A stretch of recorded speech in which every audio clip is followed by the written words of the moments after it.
Kita akan ngebahas teknis untuk bisa menghijrahkan status dengan melobi langit. Dengan doa. Kan katanya doa itu bisa mengubah takdir, benar? Benar gak tuh?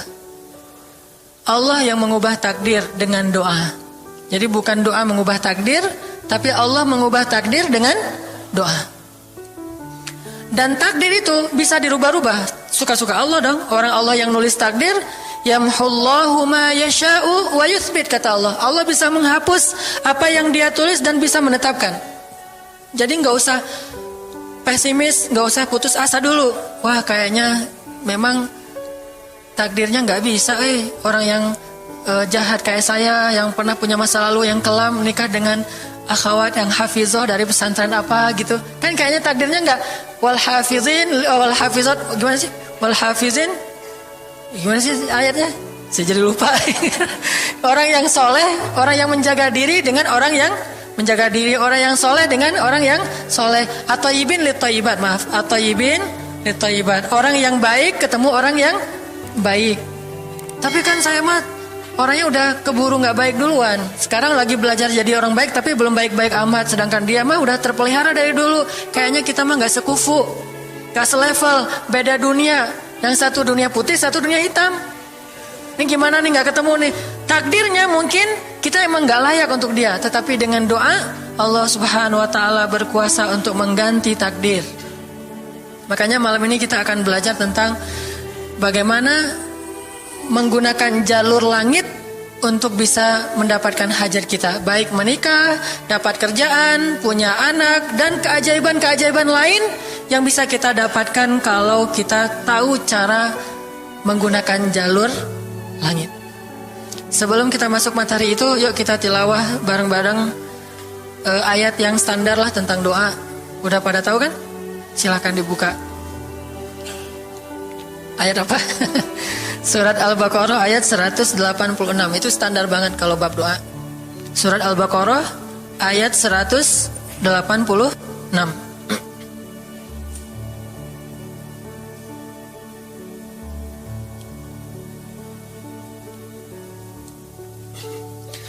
A'udzu billahi minasy syaithanir rajim.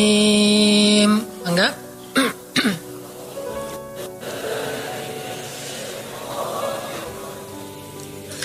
Bismillahirrahmanirrahim.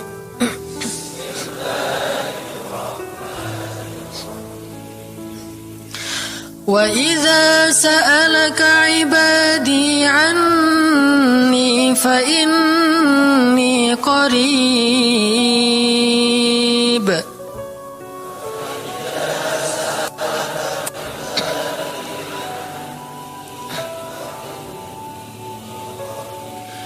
Ujibu da'watad da'i idza da'an.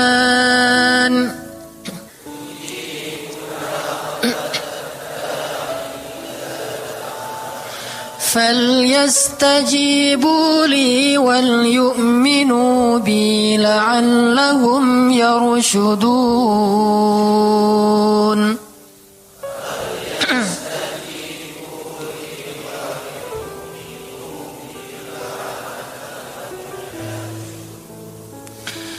Dan apabila hamba-hambaku bertanya kepadamu tentang aku, maka jawablah bahwasanya aku dekat. Aku mengabulkan permohonan orang-orang yang berdoa kepadaku apabila dia memohon kepadaku.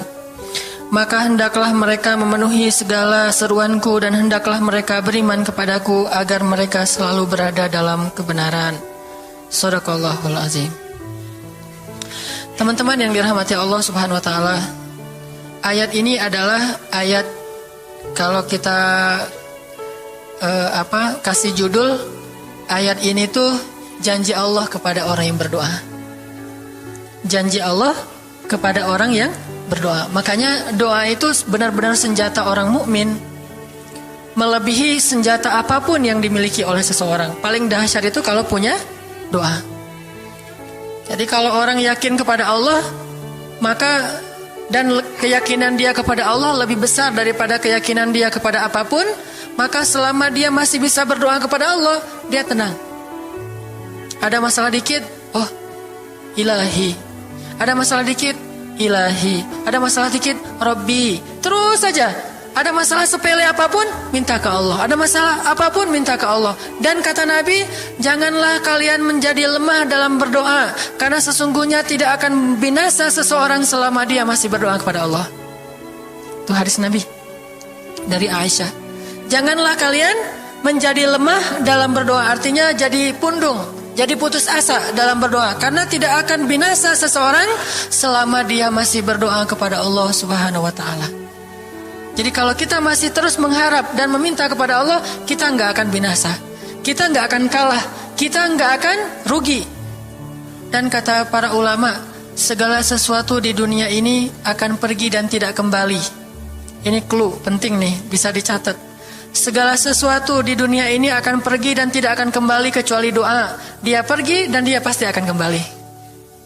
Segala sesuatu kalau udah pergi di dunia ini nggak akan kembali lagi. Kalau pergi di sini maksudnya pergi kepada Allah. Tapi kalau doa pergi ke Allah, dia pasti akan balik lagi kepada yang meminta.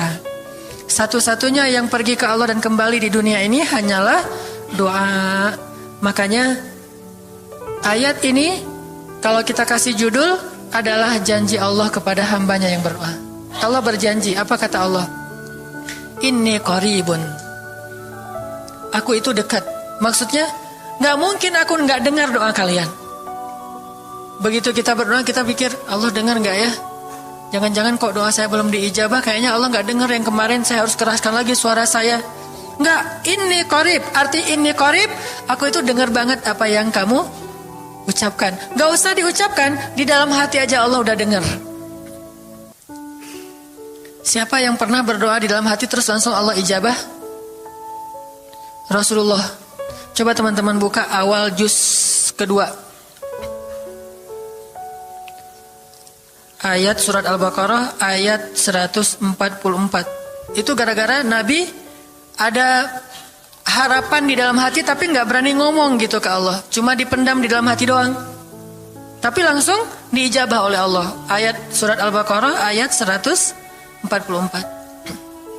Allah berfirman, Qad nara taqalluba wajhika fis samaa falanuwalliyannaka qiblatan tardaha fawalli wajhaka shatral masjidil haram wa haitsu ma kuntum fawallu wujuhakum shatrah wa innal ladzina utul الكتاب ليعلمون أنه الحق من ربهم وما الله بغافل عما يعملون. Jadi ceritanya orang Yahudi suka menghina kaum muslimin gara-gara orang Islam kalau sholat waktu itu masih menghadap ke Al-Aqsa, Palestina. Jadi kata orang Yahudi itu, lihat orang Islam mah fake, suka niru. Kita sholat menghadap Al-Aqsa, mereka sholat menghadap Al-Aqsa. Berarti agama mereka itu adalah agama yang meniru agama kita, nggak original. Sering diperolok-olok, setiap kaum muslimin sholat dihina sama mereka. Akhirnya Nabi ngerasa sedih. Wah, gimana ya caranya? Sehingga setiap sore Nabi berdiri di suatu bukit, kemudian lihat ke langit, cuman gak ngomong, gini aja ke langit. Membatin, bayangin, pernah gak teman-teman membatin ke Allah? Ini yang harus kita coba lakukan, belajar membatin kepada Allah. Itu romantis banget. Jadi duduk sendiri, Allah, ngomong gitu dalam hati. Dan yakinlah ini qarib, Allah tuh dengerin. Jangan pikir saya kayak ngomong sendiri, kayak orang kurang waras. Enggak, Allah itu mendengar. Jadi kita batin aja sama Allah, ngomong dalam hati, ya Allah, saya tuh lagi gini, ada masalah. Ngomong dalam hati kita, please Allah, please, gitu ya. Nah, itu kalau kita membatin, inni qaribun wa asirru qaulakum awijharu bih innahu alimun bidzatis sudur. Jadi Nabi nggak enak mau ngomong, ya Allah tolong dong pindahin kiblat dari Masjidil Aqsa ke Masjidil Haram. Soalnya daripada dikata-katain melulu sama orang Yahudi, mau ngomong kayak gitu tuh nggak enak sama Allah. Malu Rasul ke Allah. Masa kiblat aja minta dipindahin. Akhirnya Nabi cuma ngelihat ke langit aja tiap hari. Udah selesai pulang. Besok lihat lagi ke langit. Turunlah ayat ini. Sesungguhnya kami telah melihat bagaimana kamu selalu menengadahkan wajahmu ke langit. Maka kami palingkan kiblat ke arah yang kamu sukai. Coba lihat. Turun wahyu untuk merespon doa Nabi yang bahkan belum diverbalkan. Belum diucapkan dengan kata-kata, tapi Allah udah ngerespon. Ini kan keajaiban doa nih. Cuman kita seringnya ngerasa udah minta berkali-kali kok nggak dikasih-kasih. Kita belajar sekarang. Rasul nggak usah minta pakai verbal, cuman membatin doang dalam hati, Allah udah ngasih. Pernah nggak teman-teman ngerasa kayak gitu? Ada kepengen sesuatu, tiba-tiba terwujud. Pernah kan? Tapi kepengennya yang baik-baik. Pengen misalnya, aduh, saya pengen banget umroh, cuman mau ngomong kayak gitu mah, saya mah orangnya kayaknya nggak mungkin bisa umroh kalau ngandalin harta. Orangnya nggak mampu, kerjanya juga pas-pasan, gimana mau umroh untuk makan aja susah. Tapi pengen banget dalam hati kita. Dan itu rindunya tuh rindu banget. Setiap kali ngelihat video atau tayangan di TV tentang umroh dan haji, menitikkan air mata. Saking kangennya ke Baitullah. Allah tahu itu dalam hati kita. Tiba-tiba ada jalan. Ada aja jalannya. Dan bisa dikasih sedekah, bisa juga hadiah, bisa juga door prize, bisa juga macam-macam. Pokoknya ada jalan aja, tiba-tiba bisa umroh. Dan saya sering banget membawa orang umroh.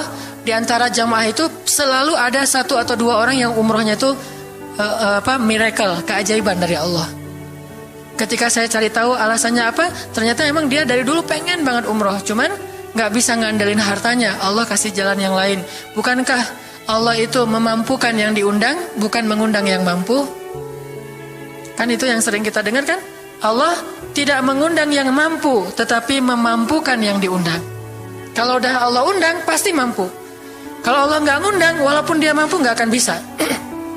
Jadi Allah bukan mengundang yang mampu, tetapi memampukan yang diundang.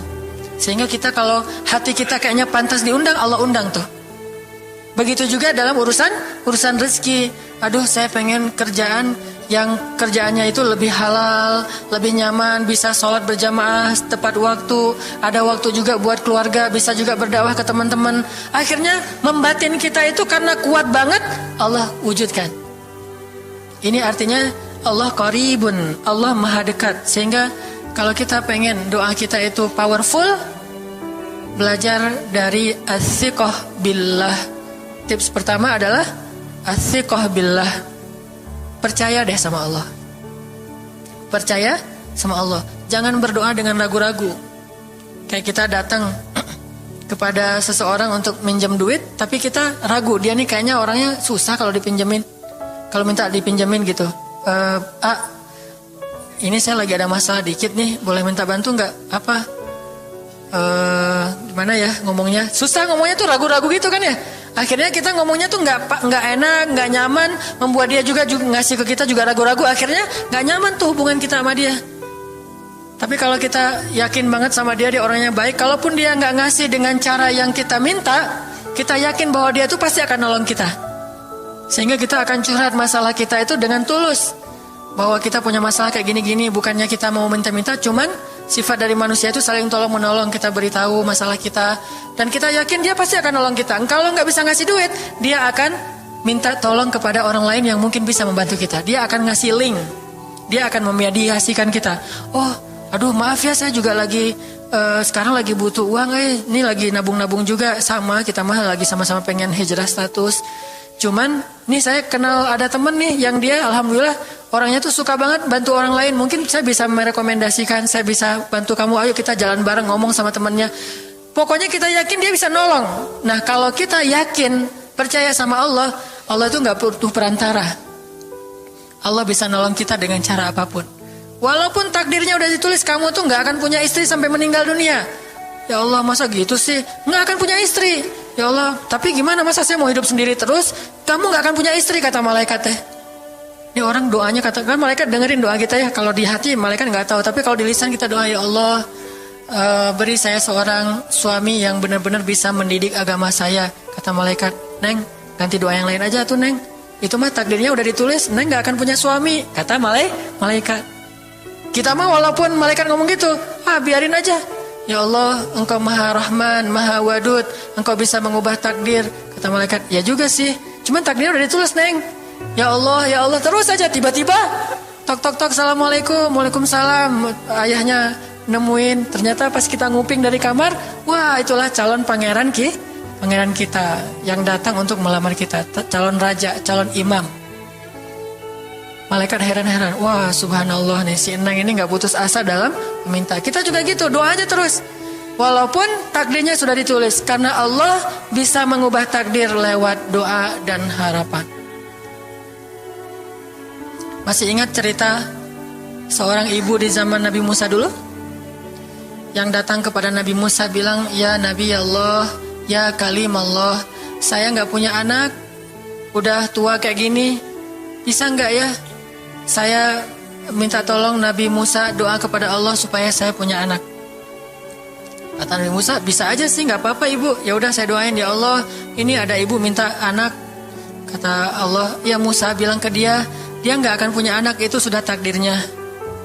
Kata Nabi Musa, ibu maaf, udah ada jawaban nih dari Allah. Gimana ya Nabi Musa?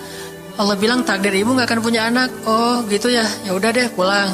Sampai di rumah, ya Rahim, ya Rahim, doa aja terus. Besok datang lagi, karena dia pengen tahu kabar dari langit. Nabi Musa itu bisa bicara ke langit. Ya Nabi Allah, saya mau tahu nih, kira-kira Allah sudah memperkenalkan belum ya permintaan saya? Permintaan apa? Pengen punya anak. Tapi kan kemarin udah, kata Allah takdirnya gak akan punya anak. Ya coba aja dulu sekali lagi, siapa tahu sudah mau. Sekarang Allah memperkenankan. Wah ini benar-benar dia husnuzan sama Allah. Siqah, percaya sama Allah. Gak percaya kepada yang lain, percaya sama Allah aja. Nabi Musa karena udah terus aja direngekin minta gitu, Nabi Musa bilang, ya Allah, ini ada ibu yang kemarin, gimana dong ya Allah? Kata Nabi Musa, kata Allah, ya Musa, takdirnya dia gak akan punya anak. Bilang sama dia, ibu, udah terima aja takdir ibu gak akan punya anak. Oh iya, pulang lagi. Ya Rahim, terus aja sepanjang malam, sepanjang hari doa. Berhari-hari datang lagi kepada Nabi Musa. Ya Nabi Allah, udah berubah belum? Udah mau belum Allah ngasih saya anak? Kan udah kemarin takdirnya, tapi coba lagi, sekali lagi aja.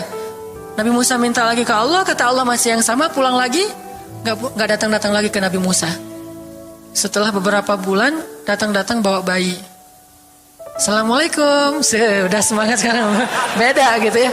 Kalau dulu Assalamualaikum, melas gitu ya. Sekarang Assalamualaikum, Nabi Musa. Kata ibu, ibu yang kemarin? Ya itu siapa? Anak saya. Anak ibu? Anak kandung maksudnya, bukan nyuri. Nggak, anak kandung saya ini Nabi Musa. Wah, Nabi Musa nggak wah sih, subhanallah kalau Nabi Musa.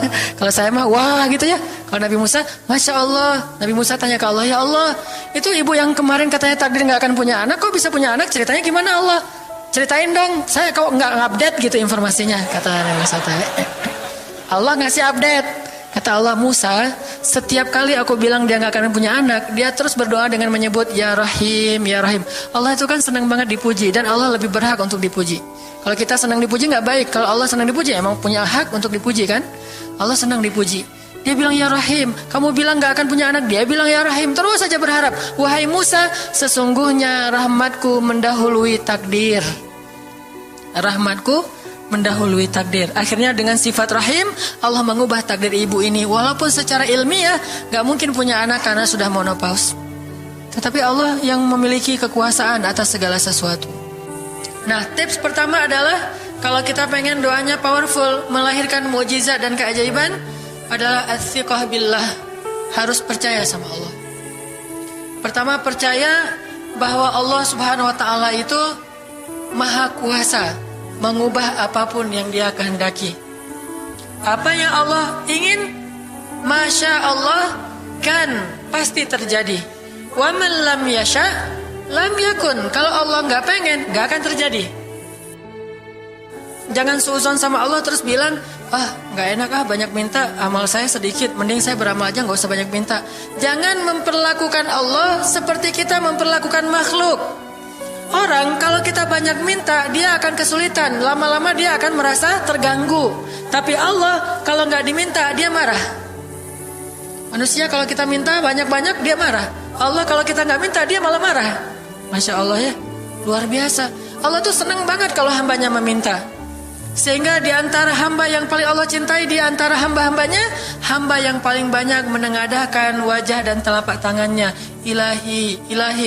Minta sama Allah. Allah tuh suka banget diminta. Orang yang suka meminta itu bahasa Arabnya awwahun. Inna Ibrahim la awwahun halim. Ibrahim itu hamba yang awwahun halimun. Awwah halim. Halim itu artinya menahan amarah. Awwah da'a. Da'a artinya banyak berdoa. Kalau da' itu berdoa. Kalau da'a senang banget doa. Ada masalah dikit, ilahi, Rabbi, ngadu aja ke Allah, manja gitu. Dan Allah tuh senang banget dengan hamba yang kayak gitu. Sehingga sampai Nabi mengatakan, mintalah kepada Allah walaupun cuman garam. Garam aja minta ke Allah. Sepele banget masalah kita. Ya Allah, mudah-mudahan nanti nggak macet ya. Minta sama Allah. Kok macet ya Allah? Ya biar kita sabar. Udah tahu jam macet berangkatnya telat gitu ya. Jangan salahin Allah. Tapi minta, bilang, biasakan kita tuh komunikasi sama Allah dengan manja.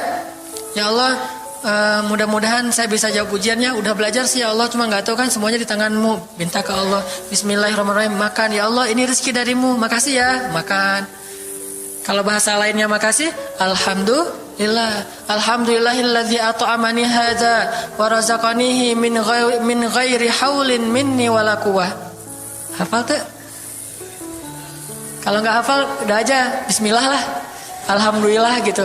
Bismillah ya Allah, masya Allah ini rezeki darimu. Udah selesai makan, udah sendawa gitu. Alhamdulillah, Allah baik banget. Ngomong sama Allah, sering-sering komunikasi sama Allah. Dan Allah itu wa huwa ma'akum aina ma kuntum. Dia bersama kalian dimanapun kalian berada. Bersama ya, bukan ada. Kalau ada itu beda. Allah di mana-mana itu beda.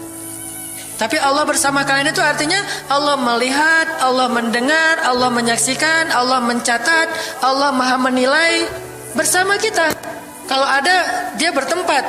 Sehingga nanti kalau ada anak bilang, "Mah, Allah di mana?" Allah ada di mana-mana, Dek. Tadi dia malah karena cerdas, kalau gitu di WC juga ada, kan nggak boleh kan?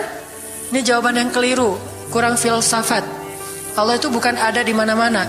Allah bersama kita dimanapun kita berada. Itu beda. Kalau bersama, ma'iyah artinya Allah melihat, menyaksikan, mendengar, menghargai, dan terus memelihara dimanapun. Sehingga nggak usah khawatir bahwa ini mah nggak di masjid, nggak apa-apa. Selama bukan di tempat yang najis, seperti di kamar mandi atau di mana yang tempat-tempat yang nggak boleh, kita itu mah nggak. Tapi yang di tempat yang umum, di pasar, di jalan, lagi di kendaraan, di dalam masjid, di luar masjid, Allah, ilahi, Rabbi. Kalau perlu lebih manja lagi, pakai irama dikit, Allah gitu. Kayak orang manggil temennya gitu. Atau kita miss call Allah dulu. Ya Allah, udah nggak ngomong apa-apa. Itu miss call. Miss call Allah. Ngapain miss call? Caper, kangen sama Allah. Allah gitu lagi. Itu zikir kan?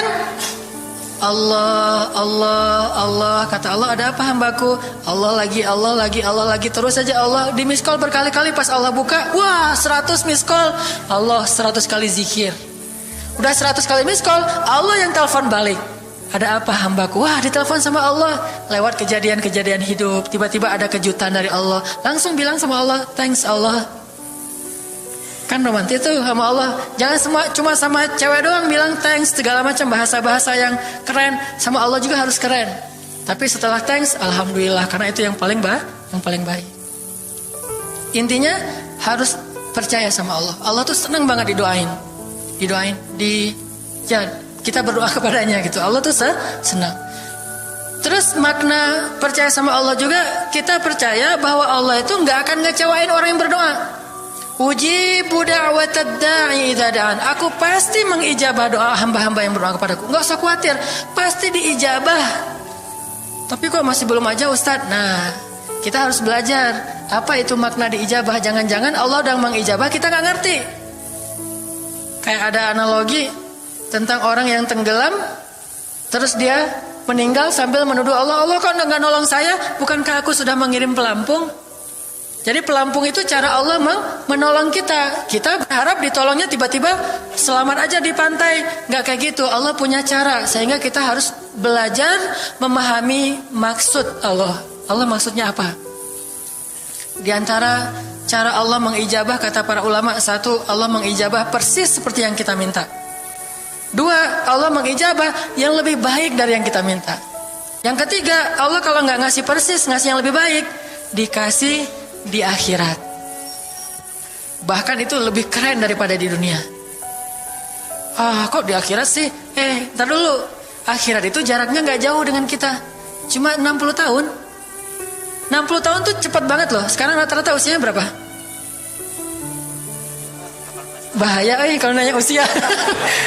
Kalau saya mah udah setengah, udah 30-an tahun. Teman-teman pasti masih 17 ya. Angkat tangan yang 17. Nggak ada, di bawah 20 tahun, di bawah 20 tahun. Yang di atas 40. Nggak berani angkat tangan, ada sih. Artinya waktu 60 tahun itu nggak lama, sebentar doang. Jadi analoginya gini, kita lagi kuliah, pengen nikah. Terus kita naksir sama seorang cewek cantik banget. Dan saking cantiknya sampai kita cuma bisa bermimpi. Wah, saking cantiknya kayaknya nggak mungkin banget buat kita. Tiba-tiba ayahnya bilang, "Dek, kamu senang sama anak saya?" "Yang mana, Pak?" Masih nanya yang mana? Takutnya yang tadi kebalik. Ini yang lagi yang lagi kuliah yang namanya si Fulanah misalnya. Sebutlah namanya Nisa apa gitu ya.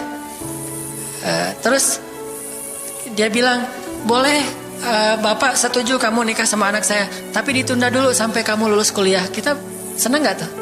Sampai lulus kuliah, gak apa-apa. Masa kita bilang, gak mau Pak kalau lulus kuliah, mending gak usah deh, saya mau yang sekarang. Pasti gak gitu kan?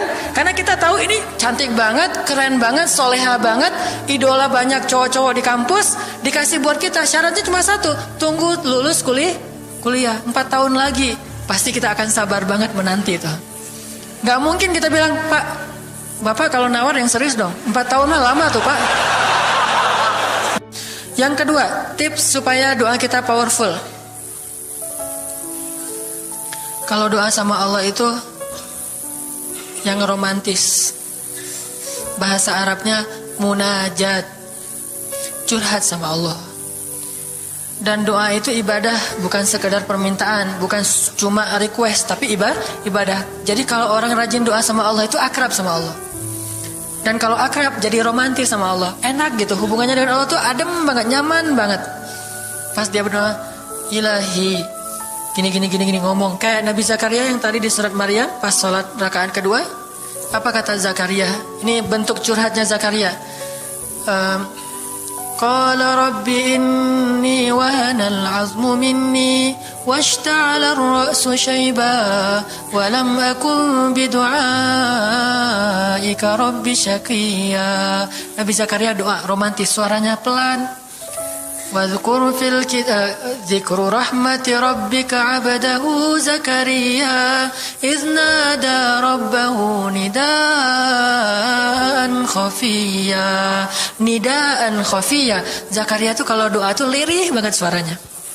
Lembut banget. Jadi duduk sendiri, "Ilahi ya Allah." Bersenandung seperti Nabi Daud. Romantis sama Allah, bukan "Ya Allah." Itu mah doa khusus untuk perang, itu mah. Doain Palestina, doain Suriah itu harus tegas. Kayak Nabi kalau berdoa itu dengan menelunjuk.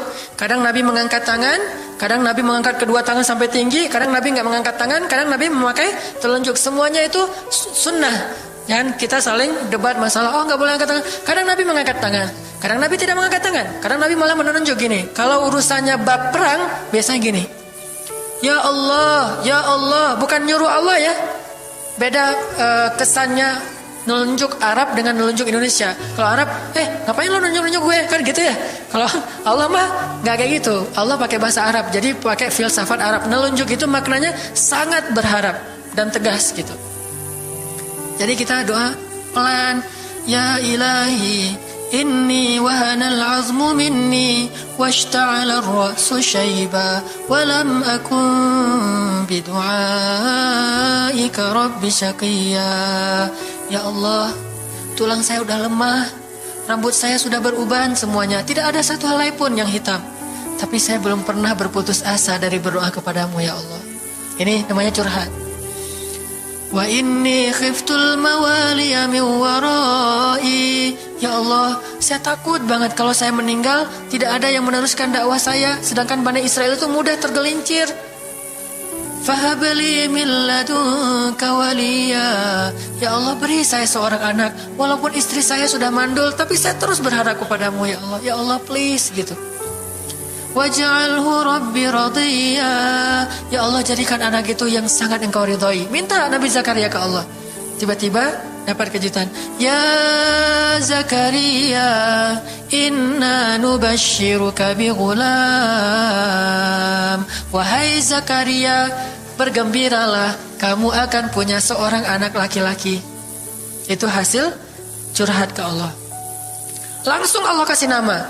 Ismuhu Yahya, lam naj'al lahu min qablu samiyya. Namanya Yahya, kata Allah. Jangan cari lagi di Google. Udah ada namanya tuh, nggak perlu lagi nyari di googling gitu, nama yang bagus apa gitu kan ya. Lagi serius-serius. Ismuhu Yahya, itu sebaik-baik nama. Namanya datang dari langit. Ismuhu Yahya, lam naj'al lahu min qablu samiyya. Belum pernah ada anak sesoleh dia di muka bumi. Wah, ini first nih, anak paling soleh. Terus kata Allah, wahananan, anaknya lemah lembut. Wazakatan, anaknya suci. Wataqiya, anaknya bertakwa. Namanya Hanan At-Taqi. Itu mah doa ya, bukan GR. Karena saya juga belum bertakwa. Hanya Allah yang tahu siapa yang paling bertakwa. Terus apalagi sifatnya? Wa barram biwalidayhi, anaknya sangat berbakti kepada orang tua. Allah kasih spesifikasi anak yang Allah pengen ngasih ke Zakaria. Itu luar biasa sifat-sifatnya. Wa barran biwalidayhi, enggak pernah nyakitin orang tua. Walam yakun jabbaran 'asiyya, enggak pernah berlaku kasar, tidak pernah bermaksiat, enggak pernah berdosa tuh Yahya. Wassalam, Allah menjaga dia. Wassalamun alaihi yauma wulida, Allah jaga dia ketika dia lahir. Wa yauma yamutu, ketika dia wafat. Wa yauma yub'atsu hayya, ketika dia dibangkitkan. Wah, ini dijamin dunia akhirat sama Allah. Hasil munajat. Allah kasih kejutan yang paling istimewa. Makanya bermunajatlah kepada Allah. Ya Allah, titikan air mata, ngomong sama Allah masalahnya apa. Ya Allah, saya pengen nikah banget. Bukan apa-apa ya Allah, saya pengen punya keturunan yang soleh-solehah. Saya pengen sholat berjamaah waktu tahajud. Saya pengen diimami oleh seorang imam yang baik bacaannya, yang soleh. Saya pengen mendidik anak saya berdua dengan pasangan saya. Saya pengen yang baik-baik, sebutin. Pengennya kita, hajat kita itu apa. Cuman ya Allah, saya kurang modal. Ngomong Allah kayak gitu. Gak apa-apa pakai gaya-gaya kita sendiri, gaya Sunda, gaya apa, bebas lah. Ya Allah, kurang modal banget, gimana nih ya Allah, tapi kan engkau maha kaya ya Allah, bilang gitu. Dan Allah akan mengatakan, lihat hambaku memujiku. Kan kayak kita bilang alhamdulillahi rabbil alamin, Allah bilang hambaku memujiku. Ar-Rahmanir Rahim, hambaku mengagungkanku. Maliki yaumiddin, hambaku gimana sih hadisnya tuh, kan gitu kan ya. Allah merespon setiap ucapan hambanya. Jadi kita bilang, tapi kan engkau maha kaya ya Allah. Oh iya benar, cuman saya belum juga nemu siapa calonnya ya Allah. Tapi kan engkau maha tahu ya Allah. Oh iya, nanti Allah tiba-tiba dalam mimpi disebutin gitu. Wah, jelas spesifikasinya, wajahnya kayak gini, senyum-senyum ke kita di dalam mimpi gitu ya. Terus kasih kartu nama, pas kita bangun ternyata kartu namanya ada di tangan kita. Cie, kayak di film. Bisa gitu. Tiba-tiba ke save di HP kita ada nama yang saya perasaan nggak pernah nge-save nomor ini deh. Malaikat yang nge-save. Itu semuanya mukjizat dari Allah. Nggak usah khawatir. Allah punya cara. Tadi mah walaupun herai, tapi sebetulnya pesannya adalah Allah itu punya banyak cara untuk menolong hambanya. Tidak usah kita atur gimana caranya. Bukan kita yang mengatur caranya, kita hanya bermohon kepada Allah. Allah yang punya sekian banyak cara. Allah bisa pakai cara ilmiah, bisa cara yang tidak ilmiah, bisa cara yang berlawanan dengan ilmiah. Ilmiah itu kan ciptaan Allah. Jadi jangan mengukur dengan logika kita. Tapi mengikhtiar dengan logika kita harus. Kalau ikhtiar harus ilmiah. Tapi kalau iman gak perlu ilmiah.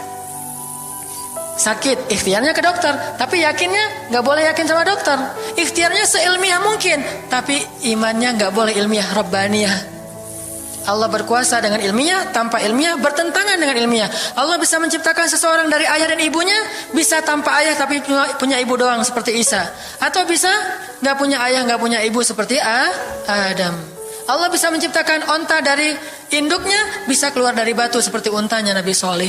Allah maha kuasa, makhluk tidak kuasa. Minta sama Allah dengan harapan-harapan yang indah, munajat. Ini sekarang coba kita dengar bagaimana munajatnya Nabi ketika pulang dari Taif. Nabi itu kan sedih banget pulang dari Taif. Luar biasa dihinanya oleh orang-orang Taif. Di antara penghinaan orang Taif yang masih terekam oleh sejarah itu, orang Taif mencemooh Nabi dengan mengatakan, emangnya benar kamu itu, emangnya benar Allah mengangkat kamu jadi nabi? Itu penghinaan, dihina gitu.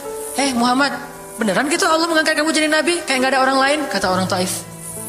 Terus ada lagi yang bilang, Muhammad, kalau kamu itu seorang nabi, saya tidak berani ngomong sama kamu, nanti saya terkutuk. Tapi kalau kamu bukan nabi, pendusta, ngapain juga saya ngomong sama kamu? Jadi mending gak usah ngomong aja daripada ngomong dengan pendusta. Intinya dia gak mau ngomong sama nabi, tapi meracau. Dia bilang, kalau kamu nabi, kalau saya berdebat kamu, saya akan dikutuk. Kalau kamu bukan nabi, berarti kamu pendusta. Ngapain juga saya berdebat sama kamu, menghina. Ada yang bilang, hei Muhammad, pergi kamu, jangan dekat-dekat dengan kampung kami. Disuruh anak kecil mengusir Nabi. Bayangin, bagi orang semulia Rasulullah diusir oleh anak kecil, dikejar-kejar pakai batu kerikil, dilemparin. Itu luar biasa, berat banget perasaan beliau. Sama anak kecil, sama perempuan, sama budak-budak. Yang laki-lakinya tuh hanya bersorak di belakang. Perempuannya, bagi orang Arab, dihina oleh perempuan. Itu luar biasa penghinaannya.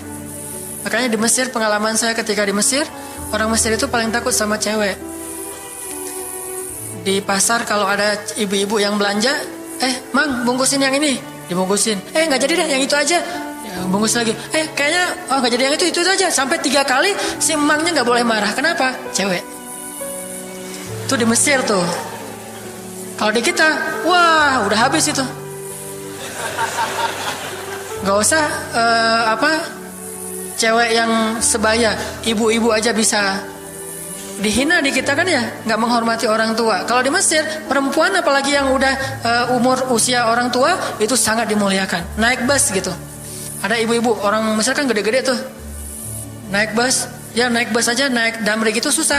Akhirnya barang-barangnya pada diambil sama orang-orang di dalam. Dia naik sendiri, bismillah, masya Allah, gitu-gitu orang Mesir teh kalau lagi naik damri. Pas sudah di atas, semua orang berdiri mempersilahkan dia pilih tempat duduk yang mana.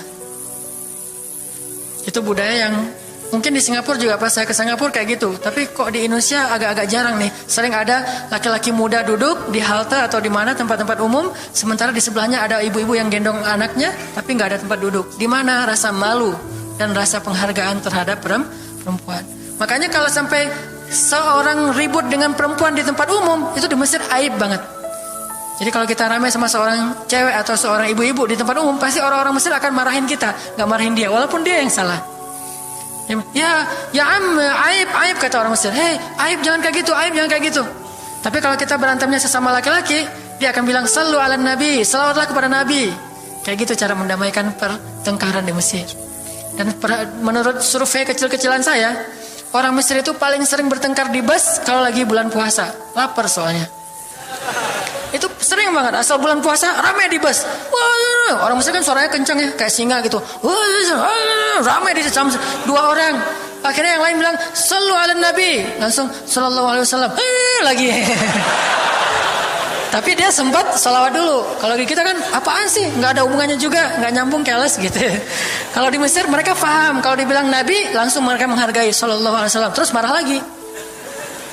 Ya amin, sallu ala nabi sallallahu alaihi wasallam. Lagi. Kadang-kadang saking marahnya sallu ala nabinya sambil marah sallallahu alaihi wasallam, saya bilang juga. Jadi sampai ada yang bertengkar 2 orang disikapin dengan bijak.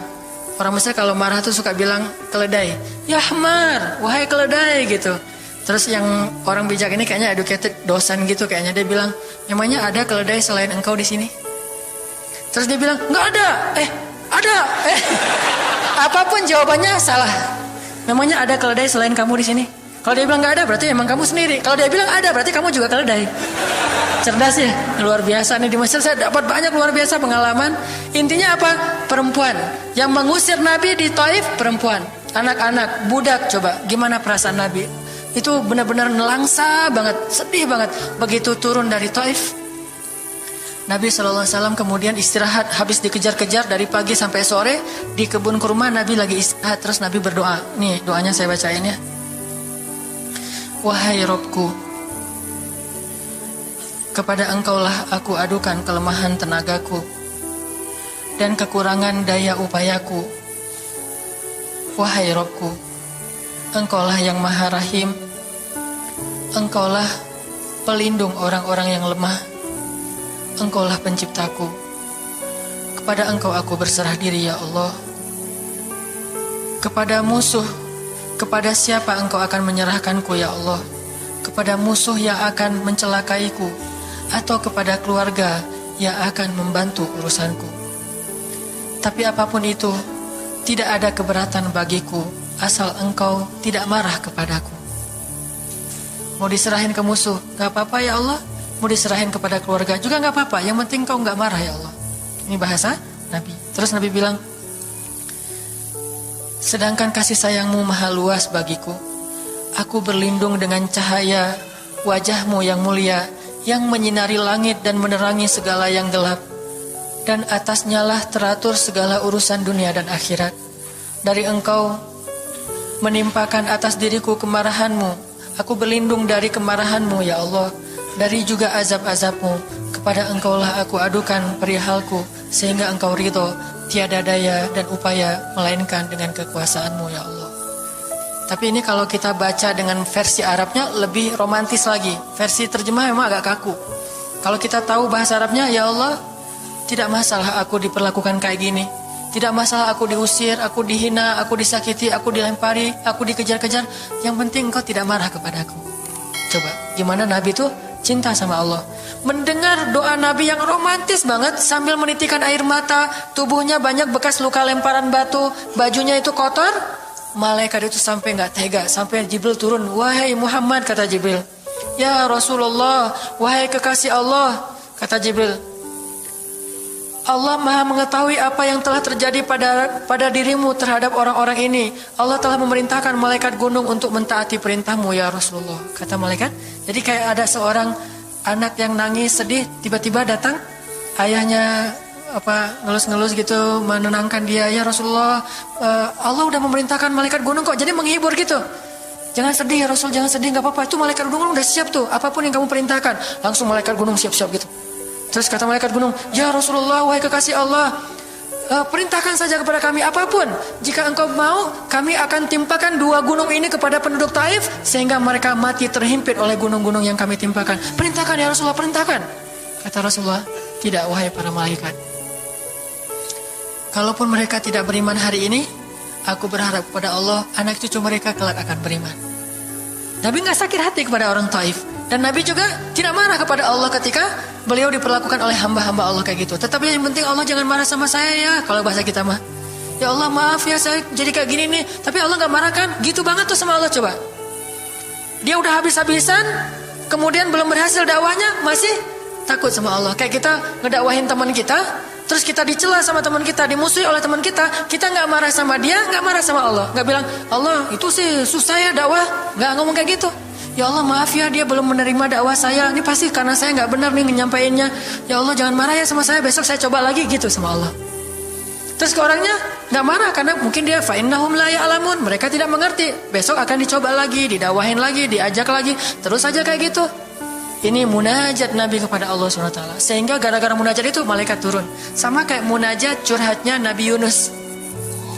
La ilaha illa anta subhanaka inni kuntu minadh zalimin. Subhanallah. Nabi Yunus tuh bermunajat di dalam perut ikan, lirih banget, suaranya tuh pelan banget. Tapi suara yang pelan itu menggetarkan arasy Allah Subhanahu wa taala. Kita udah teriak-teriak pakai mic, enggak ada yang bergetar. Nabi Yunus kalimatnya sederhana, tetapi dari hati banget. Benar-benar curhat. Ya Allah, tidak ada ilah selain Engkau. Aku ini udah zalim terhadap diriku sendiri. Ya Allah, maafin saya, maafin saya. Subhanallah, subhanallah, Engkau maha suci, saya ini kotor. Engkau maha suci, saya ini kotor. Terus saja sampai suara Nabi Yunus di dalam perut ikan, di dalam laut yang dalam itu menggetarkan arasy Allah di langit ketujuh. Tiba-tiba malaikat arasy bertanya, suara siapa ini ya Allah? Begitu indah, begitu lembut, meminta ampun kepadamu ya Allah. Kata Allah, itu suara hambaku Yunus. Apa yang dia minta ya Allah? Dia minta ampun kepadaku. Ya Allah, please ampunin dia ya Allah, please. Kata malaikat-malaikatnya. Semua malaikat meminta ampun untuk Yunus alaihissalam. Sehingga kemudian Allah mengatakan, ya sudah aku ampuni dia. Tiba-tiba Nabi Yunus diselamatkan. Curhat sama Allah. Kalau ada masalah, bilang ke Allah. Apapun, ya Allah. Duduk sambil bersandar di pohon. Ya Allah, coba buka surat Al-Qasas. Gimana Nabi Musa itu suka curhat kepada Allah. Surat Al-Qasas, surat 28 ya. Ayat nih ya. Ayat 16 coba. Ketika Nabi Musa nggak sengaja bunuh orang Kipti, Egyptian. Rabbi, ini zalamtu nafsi, faghfirli ya Rabbi. Ya Rabbi, saya tuh udah zalim, maafin saya ya Allah, ampuni saya. Ada masalah dikit, ngomong ke Allah. Habis ada kesalahan, ngomong ke Allah. Terus